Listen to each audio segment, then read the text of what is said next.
जय हिंद। देखिए, अभी रिसेंटली आप लोग इस कहानी को तो जानते ही होंगे कि जेडीयू के राष्ट्रीय अध्यक्ष ललन सिंह के द्वारा जो है मटन की पार्टी दी गई थी। जनता को जो है खुश करने का प्रयास किया गया ताकि आगामी 2024 में नीतीश बाबू को प्रधानमंत्री पद की उम्मीदवारी में उनको जन समर्थन मिल सके, जनता का वोट मिल सके। आखिर बिहार की जो जनता है वो कब तक जो है इन मटन और कह सकते हो कि मुर्गा की पार्टियों पर जो है वोट देगी। एक समय था जब दारू वगैरह बिहार में मतलब मिलते थे तो उस वक्त लोग दारू की पार्टी भी जो है दिया करते थे, लेकिन अब तो खैर वो प्रतिबंध है। लेकिन ये जो मटन और मुर्गे की जो पार्टियां दी जा रही हैं, ये जनता को लुभाने का एक प्रयास है, ठीक है। लेकिन अब जो है नागरिक और जनता जो है इतनी बेवकूफ़ नहीं है, इतनी मूढ़ नहीं है जो आपके मटन से जो है कह सकते हैं ना लुभा जाए या प्रभावित हो जाए या फिर जो है आपको वोट दे दे। अब समय आ गया है कि जनता अब आपसे सवाल पूछेगी कि इन विगत 17 सालों में आपने बिहार के उत्थान के लिए, उन्नति के लिए, प्रगति के लिए क्या किया। यह मटन बिरयानी जो है अधिक दिनों तक अब चलने वाली नहीं है। यह नीतियां अब कारगर साबित नहीं होगी, यह नीतियां अब सफल नहीं होगी। अब आने वाले लोग, आने वाली जनता, आने वाले सिटीजन्स आपसे यह सवाल पूछेंगे कि लालू, कांग्रेस के 40 साल कह सकते हो बिहार में शासन अधिक दिनों तक रहा, फिर 10-15 साल आप लालू जी को ले लें, 17-18 साल आप नीतीश बाबू को ले लें, तो इतने सालों के शासन काल में अभी आप जो हैं जेडीयू और आरजेडी की सरकार है, कांग्रेस भी उसमें सम्मिलित है, तो आज भी बिहार इतना पिछड़ा हुआ क्यों है? आज भी बिहार की शिक्षा दर अन्य राज्यों की अपेक्षाकृत इतनी निम्न क्यों है? आज भी स्वास्थ्य की सुविधाएं इतनी खराब क्यों हैं कि लोग जो है बिहार से दिल्ली को पलायन करते हैं सफदरगंज और एम्स दिखाने के लिए? आज भी जो है शिक्षा की व्यवस्था इतनी सुदृढ़ क्यों नहीं कि आईआईटीएन तो बहुत हैं बिहार से, बहुत क्वालिफाई करते हैं, लेकिन एक अच्छा आईआईटी संस्था बिहार में नहीं। आज भी लोग जो है रोजगार के लिए दूसरे देशों, कह सकते हैं राज्यों पर क्यों निर्भर रहते हैं, दूसरी जगह प्लान क्यों करते हैं? तो ये इसका सवाल और इस सवाल का जवाब जो है नीतीश बाबू को, आरजेडी को देना होगा। आपके ये मटन की पार्टियां और मुर्गा की पार्टियां अब लोगों को लुभाएगी नहीं। उसे अब बरगलाने का कितना ही आप प्रयास कर लें, ठीक है, इस बार आपको वोट नहीं मिलने वाला है। आपने इतनी दिनों में किन किन इंफ्रास्ट्रक्चर प्रोजेक्ट को जो है बिहार में डेवलप किया? आपने किन जो है ऐसी शैक्षणिक संस्थाओं को बिहार में खोला? आपने कितने एम्स या हॉस्पिटल्स का निर्माण किया? आपने कितने जो है ऐसी नीति, ऐसी पॉलिसी बनाई जिससे कि वुमेन एम्पावरमेंट हो सके, लोअर और vulnerable section of the society का अपलिफ्टमेंट हो सके, उनके ईज ऑफ लाइफ को इम्प्रूव किया जा सके? इसका आपको जवाब देना होगा, इसका आपको उत्तर देना होगा, तभी लोग आपको अब वोट करेंगे। यह मटन पार्टी से अब जनता आपको वोट नहीं करेगी। ये जो पुराने ओल्ड एज सिस्टम जो अपना रहे हैं ना आप, इससे कुछ नहीं होने वाला है, ठीक है। जैसे जैसे जनता जागरूक हो रही है, अवेयर हो रही है, अब सब आपसे प्रश्न पूछेंगे। और स्वाभाविक सी बात है कि क्योंकि अभी आप सत्ता में हैं तो आप खजाने पे बैठे हैं और उन्हीं खजानों से जो है मटन की पार्टियां चलती हैं, ठीक है, करें, कोई बात नहीं। लेकिन इतने सालों में जो बिहार की दुर्दशा हुई है वो आगे अब बिहार के वासी जो है नहीं चाहते। वो नहीं चाहते अब दूसरे राज्यों में काम करना, वो नहीं चाहते दूसरे राज्यों में अपनी स्वास्थ्य की उपचार कराना, वो नहीं चाहते अब दूसरे राज्यों में शिक्षा ग्रहण करना। जो कभी बिहार में नालंदा और कह सकते हो कि विक्रमशिला जैसी विश्वविद्यालय हुआ करता था, जो कभी सत्ता का केंद्र हुआ करता था, कभी सामरिक दृष्टिकोण से एक महत्वपूर्ण बिंदु हुआ करता था, कभी अध्यात्म और कह सकते हो कि स्पिरिचुअलिटी में विश्व को मार्ग दिखाया, तो आज वह बिहार की ऐसी स्थिति कैसे हो गई कि बालू माफिया, गुंडों को छोड़ा जा रहा है? उनके लिए कानून में संशोधन किए जा रहे हैं। तो ये सब जो है ना, पता नहीं जो है बिहार कब जो है इनसे निजात पाएगा, लेकिन आने वाला दिन वो दूर नहीं जब ऐसे तमाम लोगों को जो है, जिन्होंने बिहार की भलाई के लिए, लोगों की भलाई के लिए कुछ नहीं किया, कोई ठोस कदम नहीं उठाए और सत्ता और कुर्सी से चिपके रहे, इन्हें शर्म भी नहीं आती है, लज्जा भी नहीं लगता। और मटन की पार्टियां दिया जा रहा है।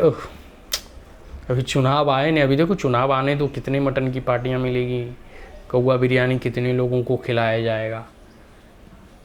तो ये सब सारी चीज़ें हैं। बिहार की जनता, अब आप इससे जागिए, इससे निजात पाइए और ऐसे लोगों को वोट करें जिसके पास एक विज़न हो, जिनके पास एक अपनी मैनिफेस्टो में यह स्पष्ट कहे कि हम इतने सालों में इन इन कार्यों पर बल देंगे, और वो विजन जो है रिलायबल इन नेचर हो, उसकी क्रेडिबिलिटी हो।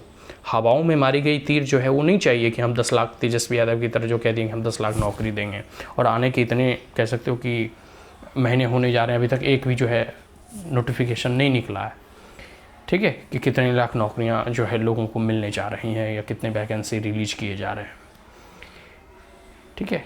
तो ये सब जो है ना, अब जनता को बरगलाने का प्रयास ना करें।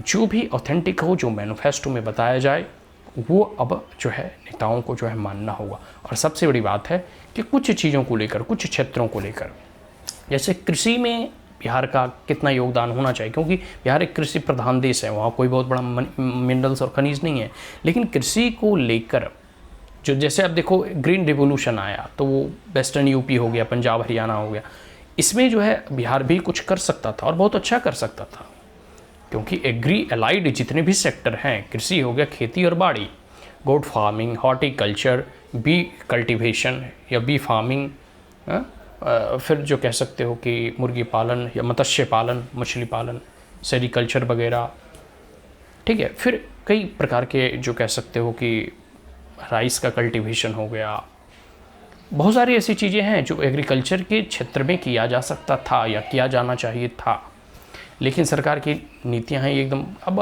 बवंडर है। अब देखो गुजरात का अमूल कितना पॉपुलर है, पूरे देश में अमूल का जो है प्रोडक्ट मिलता है ना, आइसक्रीम से लेके, दूध से लेके, दही से लेके, सब चीज़ मिलता है। जबकि गोधन या सबसे बड़ा पशु मेला जो है बिहार में लगता है, अब बिहार में लगता है पशु मेला, और पशुओं की ऐसे तो है नहीं कमी नहीं है, उपलब्धता नहीं है, तो किस प्रकार से कोऑपरेटिव मिल्क डेयरी फार्मिंग के इस्टेब्लिशमेंट किया जाना चाहिए, लोगों को किस प्रकार से। अब मैं बात कर रहा हूँ नवादा डिस्ट्रिक्ट की, तो वहाँ जो है एक एनिमल्स हॉस्पिटल भी हैं, सदर अस्पताल के जस्ट बगल में ही है, सामने में ही, ठीक है। उस हॉस्पिटल की स्थिति देख लो, क्या स्थिति है।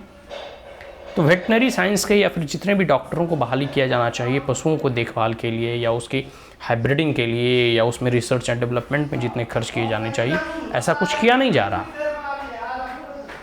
जबकि एग्रीकल्चर के सेक्टर में, जैसे पूसा इतना बड़ा विश्वविद्यालय है, पूसा में एग्रीकल्चरल कह सकते हो विश्वविद्यालय, कृषि विश्वविद्यालय, तो उसके जितने भी शोध होते हैं या फिर जितने भी कह सकते हो रिसर्च एंड डेवलपमेंट होता है, वो एग्रीकल्चर के सेक्टर में क्यों नहीं बिहार में उसे यूटिलाइज किया जा रहा है।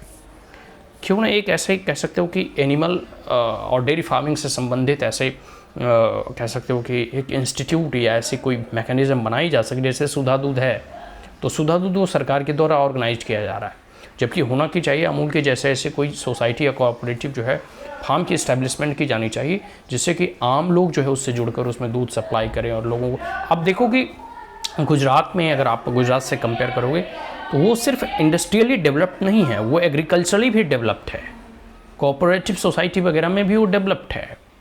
वैसे ही व्यवस्था जो है बिहार में होना चाहिए, लोगों का पलायन रुकता। कृषि में तो जो काम कर रहे हैं, खेती में कर ही रहे, उससे जीवन यापन चल सकता है, जीवन का उत्थान नहीं हो सकता। जीवन का उत्थान तभी संभव होगा तब आइदर हम कैश क्रॉप को रोपें, और दूसरा जो है हम कह सकते हो कि ऐसे कोई खेती के साथ साथ जो हमारी बाड़ी थी, पशुधन था, गोट फार्मिंग हो गया, सेरिकल्चर हो गया, मत्स्य पालन हो गया, बी कल्टीवेशन हो गया, हॉर्स फार्मिंग हो गया, ये सब व्यवस्था जो है साथ साथ चलाया जाना चाहिए। तभी जो है एग्रीकल्चर के साथ साथ जो है और अधिक मुनाफा होगा, और जिससे जो है लोगों का पलायन रुकेगा, लोगों को रोजगार उसी राज्य में मिल सकेगा। लेकिन नहीं, यहाँ तो जो है मटन की पार्टी की जा रही है, ताकि लोग जो है ललन बाबू को और जेडीयू को वोट देंगे। ये सब अब वोट मिलने वाला नहीं है। इस बार नीतीश का सुपड़ा साफ हो जाएगा। बिहार में सिर्फ इस बार द्विपक्षीय मुकाबला होगा, एक लालटेन से और एक बीजेपी से, ठीक है। तो बिहार की जनता जानती है, बहुत ही तेज है, चिंतनीय है और एक प्रकार से चिंता करते हैं अपने राज्य की। तो वोट करें बीजेपी को, पूर्ण बहुमत के साथ सरकार बनवाएं, फिर देखें बिहार में क्या परिवर्तन होता है। एक बार मेजोरिटी दें और जो कह सकते हैं कि एक काम करने की जो शैली है ना, जब डबल इंजन की सरकार आएगी और काम करने की जो शैली में परिवर्तन आएगा, फिर देखिए किस प्रकार से बिहार का उत्थान होता है और प्रगति होता है। ये सब जो वर्तमान में भी सत्ताधीश हैं, इन्हें सिर्फ कुर्सी चाहिए और इन्हीं कुर्सी के बदौलत जो है ये पैसा जो है इधर उधर से कह सकते करते रहते हैं। ऐसा नहीं कि बिहार में फंडिंग की कमी है। अन्य राज्य में जितने भी, अब जैसे जापान में भी कोयला नहीं है, वो भारत से कोयला इंपोर्ट करता है और सब जगह जो है वो फिर फिनिश्ड गुड और प्रोडक्ट जो है एक्सपोर्ट करता है। भारत के पास IITian है, IAS है, दिमाग है, सब चीज़ कह सकते हो भारत के पास है। और उसी प्रकार जो है बिहार में भी इतने IITian निकलते हैं, इतने IAS ऑफिसर्स निकलते हैं। तो बिहार के पास सभी हम कह सकते हैं ना कि जो मस्तिष्क होना चाहिए, जो ब्रेन होना चाहिए, वो सब चीज़ है। बस सरकार की नीतियों की आवश्यकता है, सरकार की सशक्त पॉलिसी की आवश्यकता है, सरकार की एक प्रकार कह सकते हैं फिल्म डिटर्मिनेशन की आवश्यकता है। लेकिन वो तो है नहीं। पूरी दुनिया इन्वेस्टर समिट करवा रही है, कह सकते हो गुजरात हो गया, यूपी हो गया, और आप क्या करवा रहे हैं? जातीय जनगणना। वाह, अरे 17 सालों में तो कुछ अच्छा किया होता।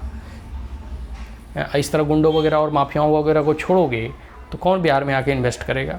रंगदारी टैक्स जो वसूला जाता है, बालू माफियों का जो कह सकते हैं ना कि धौस रहता है, पुलिस, पॉलिटिशियंस और क्रिमिनल्स का जो नेक्सस है, ये पूरे के पूरे बिहार को बर्बाद कर रहा है।